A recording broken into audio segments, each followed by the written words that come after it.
And there was also, I'm not sure if you read the whole thing about Billy Joe Saunders. Oh man, that's even worse, dude. But it looks like he's going to be able to compete. Oh really? Yeah. But there are two things that happened with Billy Joe Saunders. One of them was last week, and then the positive test this week. Yeah, well, I read that the substance that he got busted for was like way worse than clenbuterol. That's the big thing that everybody's saying. It's more potent, or it's just like a lot stronger. I'm not sure. Well, there's two things. So first, last week there was a misconduct charge because he was caught on film soliciting a woman using narcotics and then like some crack addict, right? And then he tells her to hit someone, and she hits him, and then he drives off. And as a result, he was fined. So he wasn't suspended or anything like that, but he was fined, and there was a misconduct charge. And it was a rather large fine. I think it was like a $100,000 fine or something like that. And then this week, he had the positive test. But Frank Warren actually released a statement and said that the substance that he had tested positive for is allowed in off-cycle when you're not training, essentially, and that the British anti-doping agency, or the equivalent of I guess VADA there, has found no wrongdoing in the substance test, and that he had been tested 4 times already, including just days before the positive test. And as a result, that he would be able to retain his license and compete because he's not in violation of their regulations. So that was a statement that Frank Warren posted shortly after the test. So I actually initially Dan Raphael had reported that the potential of Billy Joe Saunders being stripped, being fined, being suspended, but at this point I think he may be in the clear. Yeah, well, I think it's going to be hard for him to get a fight now, though. Well, he's already got the fight with Demetrius Andrade. Oh, really? Yeah, coming up. Shoot, I wouldn't fight him then. Well, that's funny. So Demetrius Andrade was at the Bellator thing that happened this weekend, and they interviewed him, and he said it's ammo for his arsenal. You know what I mean? It's fuel for his fire. He said he still wants to fight him, and he just wants to hurt him even worse now than he did before.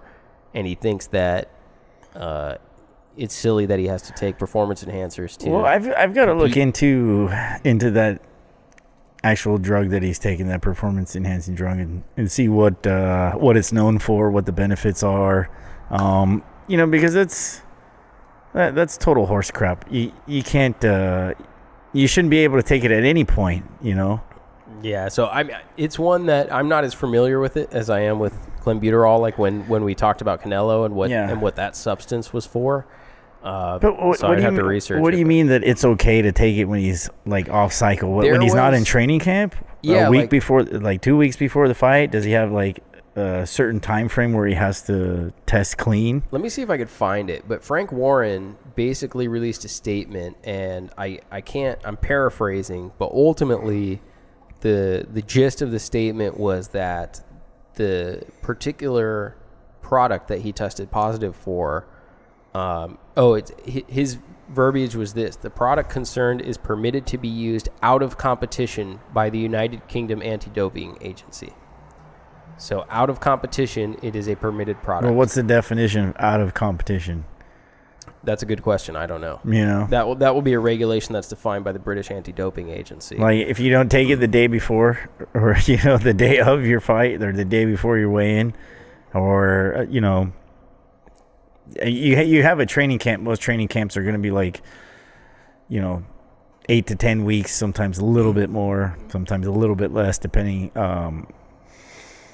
But that's still cheating, because if it helps you to maintain your physical shape, your conditioning in between, and that's unnatural. I guess what I'm saying is it's not cheating if it adheres to the regulations of the anti-doping agency. Not. You know what I mean? So yeah. Like if they reviewed it and said, hey, this is permitted for out of competition, it's according to our regulations, this is allowed, then it's allowed, and anybody else can do it. So it's kind of like, well, you know what I got to say to that? I say shame on you to the Brits, and and you know what? If they need those drugs just to compete at that high level, then that makes them look bad in my eyes. They're obviously not good enough to beat the Americans, most of the American boxers. Yeah. But shame on them, for coming up with off-cycle, non-competition bullshit rules. I mean, you got to keep a level playing field, and then there's a lot of belts over there right now, and then there's a lot of Anthony Joshua, and then Fury and Wilder. The hell with that. I'm getting all patriotic now because I think that's horse crap, because if they're gonna fight over here, we're gonna be subject to those rules, but or if we fight over there, we're used to our anti-doping rules over here, and then we go over there. It's wow. That's just bullshit. I call bullshit on them. Shame on them, man. Sensitive topic. Yeah, that's not cool, man. But it does appear that he is going to be allowed to continue to compete. So Billy Joe Saunders will be allowed to, that's all right, to defend his title. That's all right, because Canelo will eventually fight him and beat the crap out of him. So you think that's an easy fight for Canelo? Oh, okay. No, I was gonna say. They can both go in there with needles in arm or.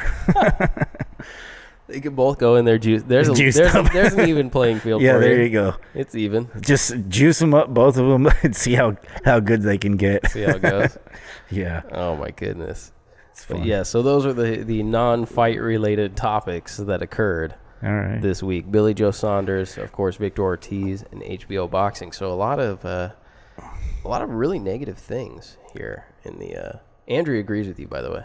He just popped on and said he agrees with you. I'm right. That's why.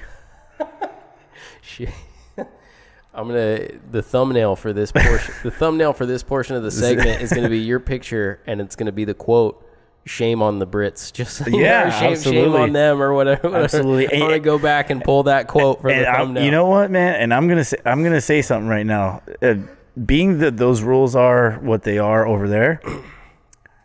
No wonder that Joshua doesn't want to fight over here, and I bet you he won't fight over here for that very reason. And I know that's pretty heavy to say. Hey, the dude's on PEDs or anything, that's pretty harsh. But you want to know something? That just makes me lose all respect for them. And then I don't know, man. AJ, I'm gonna say right now, AJ might be on PEDs too. Oh man, that's quite a web you've weaved there. Yeah. We're getting into conspiracy theory territory, but Andrew said, "Hell yeah." I'm right. I'm telling you. Right. but if you look at the history, you know what's unfortunate is that a lot of boxers have been caught using performance enhancing drugs and then other substances, like cocaine and that kind of stuff. And yeah. And then it's not like we don't have a history here in the United States of the boxers here getting caught doing drugs and getting caught for performance enhancing. But absolutely, over there they do too. I mean, Ricky Hatton got caught doing cocaine. Even Calzaghe tested positive for cocaine. Even who else? Fury, so. But never mind, because Fury served a 2-year suspension for his, though. Yeah. So Fury tested positive for essentially an anabolic steroid, and he served a 2-year suspension. So I think that's basically more justice than what happened with Canelo here, for instance. Yeah. Fury had to serve a full 2 years on it. Yeah.